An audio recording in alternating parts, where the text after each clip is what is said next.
গরম রোদের সকালে ৪-৫ জনের একটি দল কোরবানির হাটে ঢোকে। প্রত্যেকের চোখে স্বপ্ন, ভালো গরু কিনে একটু লাভ করবে, ঈদের বাজারে ভালো বিক্রি হবে। হাটে ঢুকেই শুরু হয় দামাদামি। বিক্রেতার মুখ গম্ভীর, ক্রেতারা চাতুর্য আর অভিজ্ঞতায় দরদাম চালিয়ে যায়। একটা গরু তারা কিনে ফেলে, তারপর আরেকটা। ধীরে ধীরে তারা ১০-১২টা গরু কিনে ফেলে, অধিক মুনাফার আশায়। হঠাৎ আকাশ কালো করে নামে প্রবল বৃষ্টি। হাটের চারপাশে জলজট, কাদায় একাকার হয়ে যায় সব। হাজার হাজার গরু বৃষ্টিতে ভিজছে, কেউ ঠাই দাঁড়িয়ে, কেউ অস্থির হয়ে উঠেছে। বিক্রেতারা প্লাস্টিক দিয়ে গরু ঢাকার চেষ্টা করছে, কেউ কেউ হাল ছেড়ে দেয়। খোলা আকাশের নিচে প্রাণগুলো ভিজছে নিঃশব্দে। বৃষ্টি থামার পর দৃশ্যটা বদলে যায়। ক্রেতারা এখন সুযোগ খুঁজছে, দাম কম বলছে।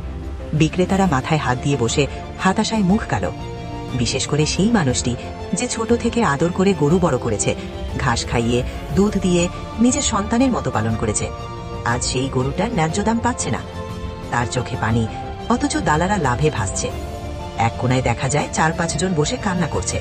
কারো মুখে কথা নেই, কারো চোখে অনুশোচনা, কারো পিঠে ভেঙে পড়েছে বাজারের বাস্তবতা। কিন্তু সময় থেমে থাকে না।